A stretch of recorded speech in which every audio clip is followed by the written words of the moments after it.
여러분은 여러분 자신에 대해서 얼마나 알고 계십니까? 잘 알고 안다고 생각하십니까? 스스로에 대해서? 여러분은 여러분 스스로를 또 사랑하십니까?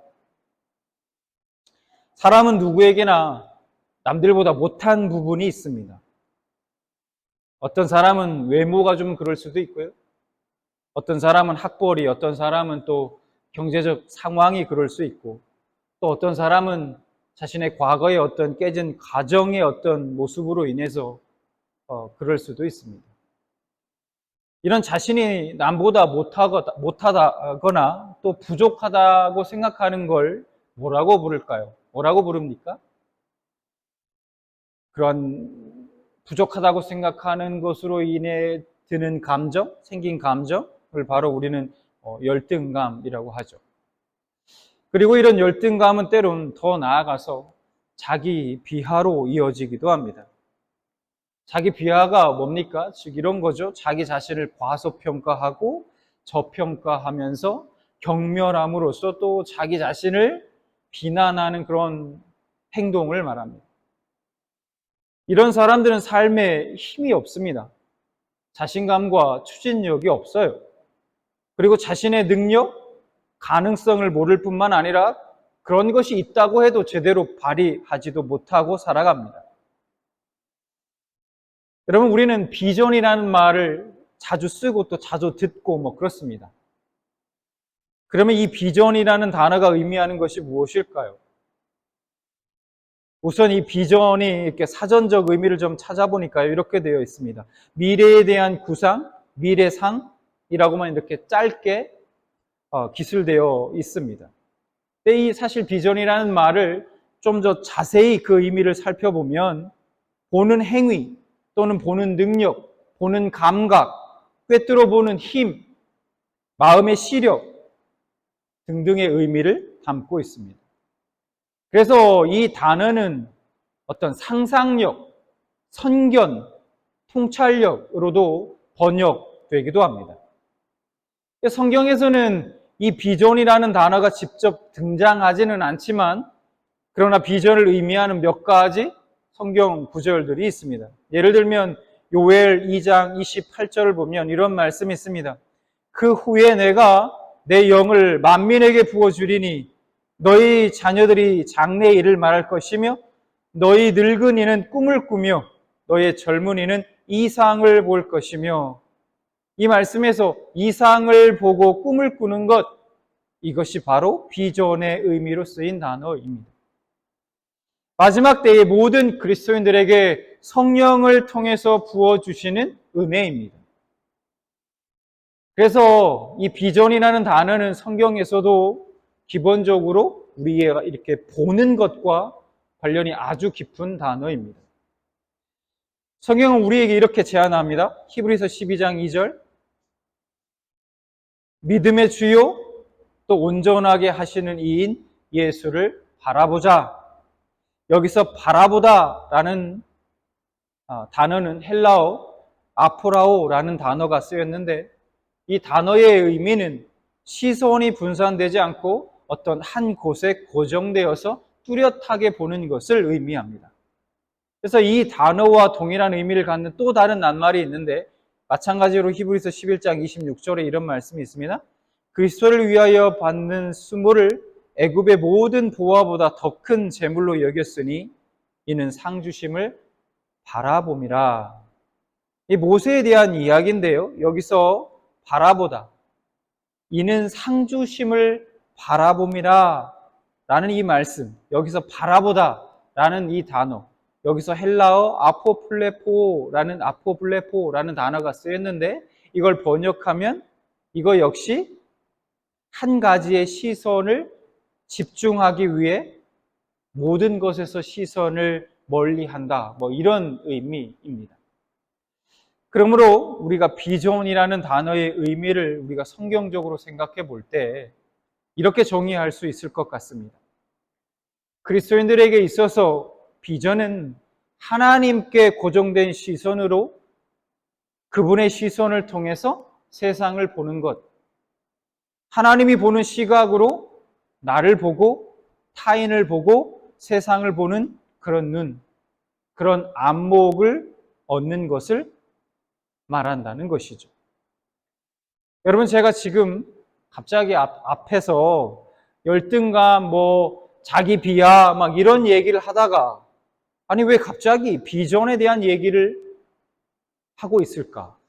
왜 비전에 대한 얘기를 할까? 그런 생각을 하고 계셨을지도 모르겠습니다. 왜냐하면 우리가 이런 비전을 가져야, 그러니까 하나님의 안목으로서 자신을 볼 수 있어야 자신을 진정으로 사랑할 수 있고 자신이 진정으로 어떤 존재인지 그것을 알 수 있기 때문입니다. 자, 오늘 말씀을 통해서 그래서 여러분들이 이 비전, 하나님의 안목을 갖게 되길 바랍니다. 오늘 말씀을 통해서.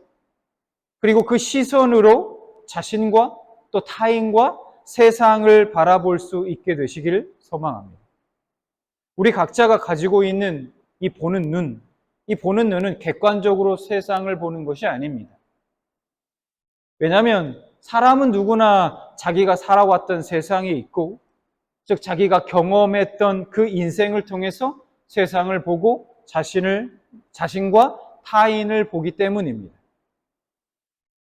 그러면 우리는 어떻게 그 사람이 어떤 눈으로 세상을 바라보고 또 자신과 타인을 그렇게 바라보며 살아가는지 알 수 있을까요? 어떤 눈으로 그 사람이 어떤 안목으로 자신과 타인과 세상을 보고 살아가는지를 우리가 알 수 있을까 하는 겁니다. 의외로 간단합니다. 그걸 알 수 있는 것은 바로 그 사람의 언어를 보면 알 수 있습니다. 그 사람이 사용하는 언어, 그 사람의 말을 보면 알 수 있다라는 거예요. 그 사람의 말을 들어보면 그 사람이 비전의 사람인지 아니면 열등감과 자기 비하의 사람인지를 알 수 있다는 것이죠. 여러분, 제가 지난주 말씀에서 이스라엘의 광야의 역사가 어떤 역사라고 말씀드렸습니까? 가장 놀랍고 기적적인 일들이 많이 나오는 하나님의 기적의 역사인 동시에 이스라엘 백성들 입장에서는 끊임없이 원망과 불평을 쏟아놓는 원망의 역사라고 그렇게 말씀드렸습니다. 여러분, 하나님께서 이스라엘 백성을 출애굽하시면 하시면서 어떤 일들을 여러분 행하셨습니까? 좀 생각해 보면 10가지 재앙을 일으키셨죠? 그래서 이집트의 왕인 바로를 굴복시키셨고, 홍해를 가르시고 이스라엘 백성으로 하여금 맨 땅을 걸어서 그 홍해를 건너게 하셨고, 또 구름 기둥과 불 기둥으로 백성들을 인도하셨고, 만나를 주셔서 먹이셨고, 반석에서 물을 내어 마시게 하셨습니다. 가장 가까이서 엄청난 하나님의 기적을 경험했던 사람들, 여러분, 그들이 지금 하나님께서 주리라고 약속한 땅에 12명의 지파, 12지파에서 한 사람씩 정탐꾼을 선발해서 그 가나안 땅을 정탐하도록 보냅니다. 정탐하라는 것은 보라는 것입니다. 보고 오라는 것이죠. 자, 그래서 오늘 본문 말씀은 그들이 정탐을 하고 돌아와서 보고하는 내용입니다. 수많은 기적과 이적을 가장 가까이서 직접 경험했던 그들, 과연 어떤 보고를 했을까요? 그 가나안 땅을 보고 와서. 사실 여러분은 이 말씀의 내용을 이미 잘 알고 계시기 때문에 그 정탐꾼들이 어떤 보고를 했는지 그 보고의 내용을 이미 잘 알고 계실 겁니다. 자, 그들의 보고에서 우리는 그들이 어떤 안목을 갖고 있는지 그 안목이 바로 드러납니다. 어떤 안목을 가지고 있는지, 누가 하나님의 안목을 가지고 있는지, 누가 열등감과 자기 비하로 하나님과 자신과 타인을 바라보고 있는지, 그것을 그 정탐꾼들의 말 속에서 우리가 금방 알 수 있다는 것입니다. 자, 먼저 10명의 정탐꾼과 갈렙 그리고 여호수아가 본 그 가나안 땅의 현실, 그것은 모두 똑같았습니다. 얘기하는 것이 다 똑같았어요. 민수기 13장 27절, 28절 보면 이렇게 보고하죠. 모세에게 말하여 이르되 당신이 우리를 보낸 땅에 간즉 과연 그 땅에 젖과 꿀이 흐르는데 이것은 그 땅의 과일이니이다. 그러나 그 땅 거주민은 강하고 성읍은 견고하고 심이 클 뿐 아니라 거기서 안악자손을 보았으며 12명의 정탐꾼들이 본 것은 모두 사실이었습니다. 똑같았어요. 실제로 그 땅은 젖과 꿀이 하나님의 말씀하신 대로 젖과 꿀이 흐르는 땅이었고 뿐만 아니라 그 땅의 성읍들은 견고했고 그 다음에 안악자손은 거대했습니다. 맞았어요. 현실은 똑같았어요. 12명의 정탐꾼들이 본 것은 모두 사실이었습니다. 모두 같은 것을 보았다는 것이죠. 자, 그런데 이 같은 것을 가지고 10명의 정탐꾼은 이렇게 표현합니다. 어떻게 표현하냐면 민수기 13장 31절부터 33절까지 말씀을 볼까요? 자, 같은 것을 보고 와서 그 내용을 이렇게 표현합니다. 자, 그와 함께 올라갔던 사람들은 이르되 우리는 능히 올라가서 그 백성을 치지 못하리라. 그들은 우리보다 강하니라 하고 이스라엘 자손 앞에서 그 정탐한 땅을 악평하여 이르되 우리가 두루 다니며 정탐한 땅은 그 거주민을 삼키는 땅이요 거기서 본 모든 백성은 신장이 장대한 자들이며 거기서 네피림 후손인 아낙 자손의 거인들을 보았나니 우리는 스스로 보기에도 메뚜기 같으니 그들이 보기에도 그와 같았을 것이니라. 여러분, 그들이 보고 온 땅은 사실이었어요. 그대로 보고 왔는데 그 보고 온 것에 대해서 자신들만의 표현하는 방식, 말로서 어떻게 다르게 표현하고 있는지를 31절부터 33절까지 우리는 봤습니다. 그들이 이 보고 내용에서 우리는 그들이 어떤 안목을 가지고 있는지를 우리는 알 수 있다는 거예요. 먼저 뭐라고 얘기합니까? 치지 못하리라. 그들은 우리보다 강하다. 여러분, 이 말 속에서 우리가 알 수 있는 것이 무엇입니까? 그들과 자신들을 비교하면서 그 비교에서 나오는 열등감. 우리는 안 된다는 거예요. 우린 그들보다 못하다는 겁니다. 그 다음에 뭡니까? 악평하여 이르되 이렇게 말씀하죠. 여러분, 가나안 땅이 악평할 만큼 나쁜 땅이었습니까? 그들 스스로 뭐라고 보고했습니까? 그 땅은 실제로 젖과 꿀이 흐르는 땅이더라. 이렇게 스스로 보고하지 않았습니까? 그런데 뭐라고 해요? 지금 악평하고 있어요. 그 땅에 대해서. 잘못된 판단을 하고 있는 겁니다. 그 다음에 뭐라고 얘기합니까? 거주민을 삼키는 땅이라고 말합니다. 사실을 왜곡하고 있는 것이죠.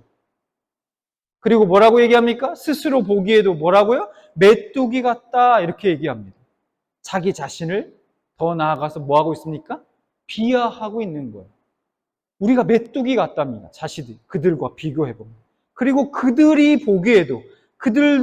보기에도 우리가 그와 같을 것이다 이렇게 얘기해요. 막연한 추측. 그 막연한 추측으로 인한 잘못된 판단을 지금 하고 있는 것이죠. 그들의 말은 모두 다 부정적입니다. 부정적인 언어로 가득 차 있어요. 가나안 족속이 오히려 이스라엘 백성들을 두려워하고 있었습니다. 가나안 족속이 오히려 이스라엘 백성들을 두려워하고 있었다니까요. 그런데 지금 이스라엘 백성들은 스스로는 뭐라고 얘기합니까? 자신들을 메뚜기 같다라고 비하하고 있는 거예요. 그들도 그렇게 볼 것이다 라고 그렇게 결론 짓고 있습니다. 여러분, 가나안 족속들이 이스라엘 백성들에 대해서 얼마나 두려워하고 있었는지 아십니까? 말씀을 볼까요? 여호수아 2장 9절, 10절. 말하되 여호와께서 이 땅을 너희에게 주신 줄을 내가 아노라. 우리가 너희를 심히 두려워하고 이 땅 주민들이 다 너희 앞에서 간담이 녹나니 이는 너희가 애굽에서 나올 때에 여호와께서 너희 앞에서 홍해 물을 마르게 하신 일과 너희가 요단 저쪽에 있는 아모리 사람의 두 왕 시돈과 옥에게 행한 일 곧 그들을 전멸시킨 일을 우리가 들었음이니라. 11절 우리가 듣자 곧 마음이 녹았고 너희로 말미암아 사람이 정신을 잃었나니 너희의 하나님 여호와는 위로는 하늘에서도 아래로는 땅에서도 하나님이시니라. 여러분 이상하지 않습니까? 지금 이 고백이 가나안 족속들의 고백이에요. 라합과 가나안 족속들의 고백이에요. 정작 하나님의 앙목으로 봐야 하는 이스라엘 백성들은 하나님은 완전히 무시하고 그냥 자신들을 바라보고 있습니다. 근데 오히려 그 가나안 족속이었던 라합 그리고 가나안 족속들은 이스라엘 민족을 통해 하나님을 보고 있는 거예요. 오히려 하나님의 안목을 가지고 이스라엘 민족을 바라보고 있는 겁니다. 여러분 그러면 이 10명의 정탐꾼들은 왜 자신들을 그렇게 보고 그렇게 보았을까요? 그들은 이전에 애굽에 있을 때의 자신들에게서 조금도 벗어나지 못했기 때문입니다. 노예 생활하던 그때 여전히 노예 생활하던 자신들의 세계 안에 그들은 살고 있는 겁니다. 그러니까 하나님과 함께하는 가운데서도 여러분 끊임없이 뭐라고 얘기합니까? 조금만 힘들고 조금만 어려운 상황이 오면 하나님을 바라보는 게 아니라 뭐라고 얘기해요? 우리가 애굽에 있을 때에는 우리가 애굽에 있었더라면 이런 말을 하는 것입니다. 여전히 그 노예 생활하던 그때 그 시절 그 애굽의 그 세계 안에 그들은 살고 있었던 것이죠.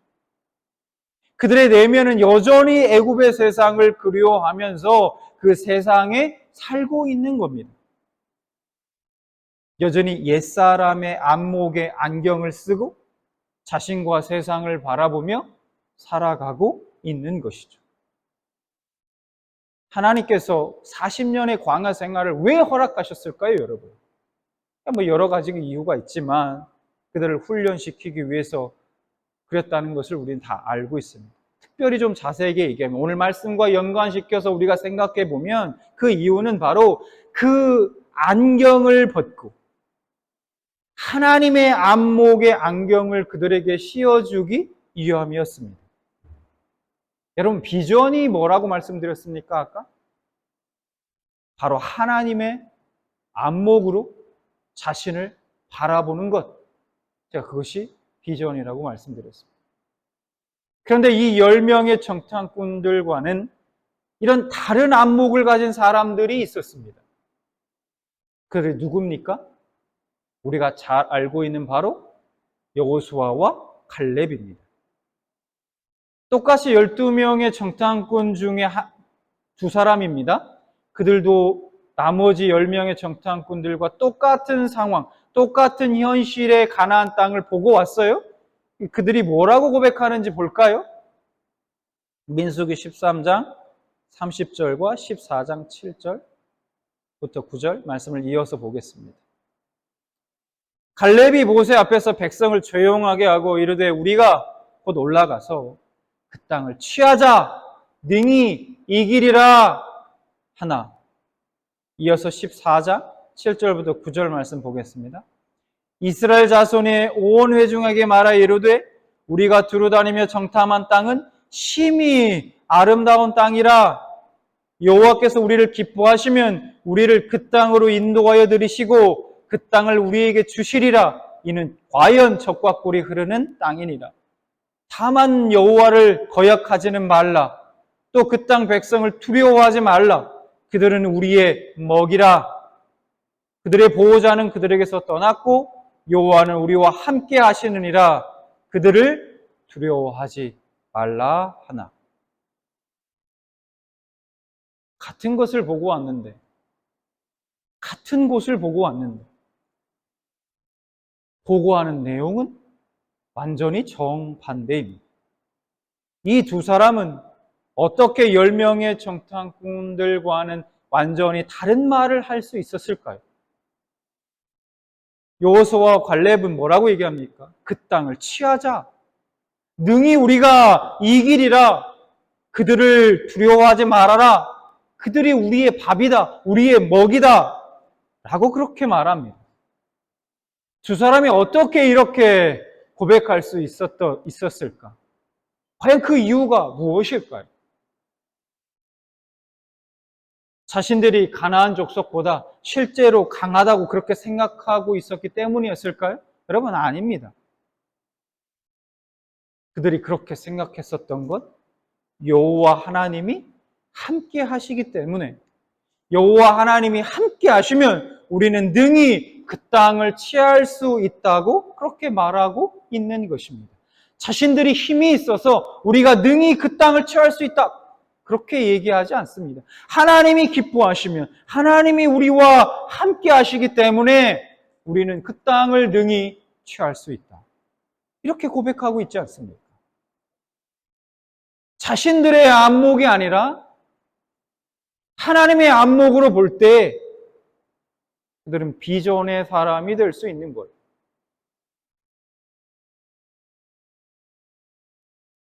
하나님이 함께 하시니 가능하다는 겁니다.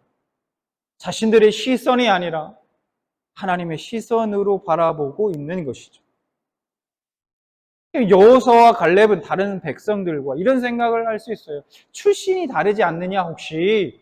그러니까 뭔가 그들이 조금 이런 생각을 하기까지 뭔가 자라온 환경이나 이런 것들이 어떤 그들의 출신이나 배경이 어떤 이러한 말을 할 수 있도록 그랬던 거 아닌가? 그런 것들이 달랐던 거 아닌가? 이런 생각을 할 수 있어요. 그래서 이런 안목을 가지게 된 건 아닐까? 이런 생각을 우리가 할 수 있습니다.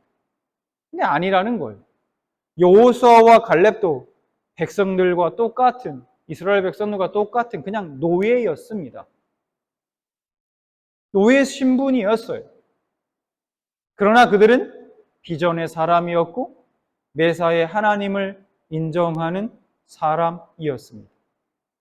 그들은 하나님의 안목으로 그 땅을 바라보았습니다. 그렇게 그들은 비전의 사람들이 되었습니다. 사실 우리는 자기 자신을 끔찍히 막 위하는 것 같지만 하나님의 안목으로 다 자신을 잘 보지 못합니다. 우리들뿐만 아니라 성경의 위대한 인물들도 마찬가지였습니다. 여러분, 모세는요, 하나님이 이스라엘 지도자로 출애굽의 사명을 이렇게 주시면서 모세를 부르셨을 때 모세가 하나님께 이렇게 말했습니다. 출애굽기 4장 10절. 모세가 여호와께 아뢰되 오 주여, 나는 본래 말을 잘 하지 못하는 자니이다. 주께서 주의 종에게 명령하신 후에도 역시 그러하니 나는 입이 뻣뻣하고 혀가 둔한 자이니이다. 그러면서 뭐라고 말하는지 아십니까? 하나님께 보낼 만한 사람을 보내십시오, 이렇게 이야기합니다. 하나님은 내가 너를 쓰겠다고 말하는데, 내가 너를 불렀다라고 말하는데, 하나님, 저는 혀가 둔하거든요. 못해요. 보낼 만한 사람을 보세요. 안 된다고 얘기해요. 자기의 시선으로 자기를 보면 불가능하죠. 안 되죠. 열등감, 더 나아가서 자기 피하까지 이르게 되는 거예요.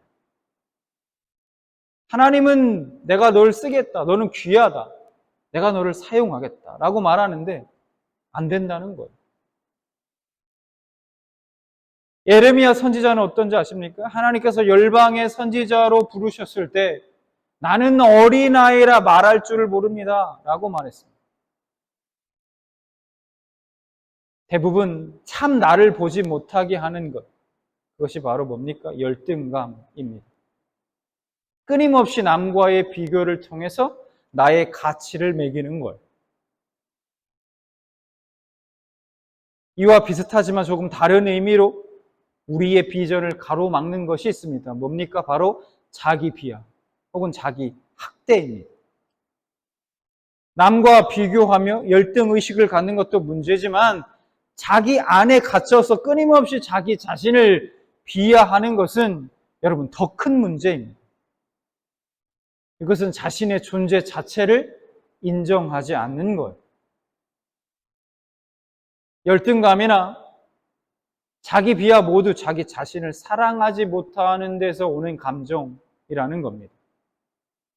특히 우리가 반드시 알아야 하는 것은 자기를 비하하는 사람은 다른 사람에게 관심을 두지 않거나 또 다른 사람을 혐오하기도 한다는 사실입니다. 그래서 문제는 이런 사람이 자신의 자녀를 대할 때, 여러분, 자신의 자녀를 대할 때 자녀의 인격을 완전히 무너뜨리는 경우도 있다는 거예요. 자기를 사랑하지 못하는 사람을 비전을 포기한 인생이라는 거예요. 하나님이 나를 사랑하셔서 독생자 예수 그리스도를 이 땅에 보내시고 그 예수 그리스도는 나를 사랑하사 십자가에 달려 죽어야만 했는데 내가 나를 사랑하지 못하는 것은 이 모든 하나님의 사역을 의미 없고 가치 없게 만드는 것입니다. 필립 얀시라는 작가가 쓴 놀라운 하나님의 은혜라는 책을 보면 이런 대목이 나옵니다. 우리는 가증한 존재일 수 있으나 여전히 하나님의 자랑이요 기쁨이다. 교회에 속한 우리 모두는 은혜로 치유된 눈이 필요하다. 하나님이 우리에게 그토록 풍성히 부어주신 은혜가 다른 이들에게도 얼마든지 임할 수 있음을 보는 눈이 필요한 것이다. 죄와 벌이라는 책을 쓴 도스토옙스키라는 이 사람은 이런 말을 했습니다. 한 사람을 사랑한다는 것은 그 사람을 하나님의 의도하신 모습으로 본다는 것이다.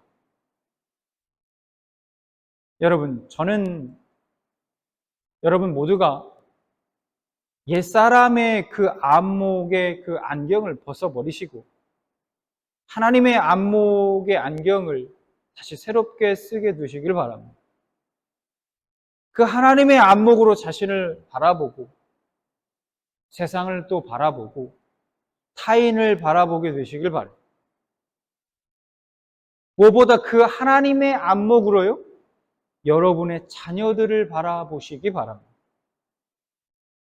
그러면 우리 자녀들 안에, 사랑하는 우리 자녀들 안에, 우리 아이들 안에 여러분 세상을 다 담고도 남을 만한 무궁무진한 그 가능성을 가지고 있다는 사실을 여러분들은 발견하게 되실 것입니다.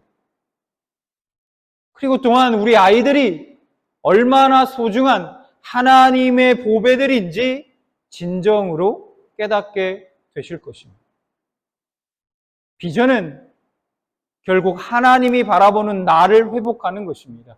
그 회복된 나로 세상을 볼 때에 꿈이 열리고 열매가 열리고 사랑이 열리고 생명이 열리고 소망이 열리고 가정의 화목이 열리고 결국은 우리 주님 계신 그곳으로 가는 그 문이 열리게 될 줄 믿습니다. 사랑하는 우리 평안의 모든 가족 모두가 하나님의 시선, 이 하나님의 안목으로 자신을 바라보고 세상을 바라보고 타인을 바라보고 또 우리 평안교회를 바라보고 비전의 사람들이 다 되시길 주님의 이름으로 축원합니다.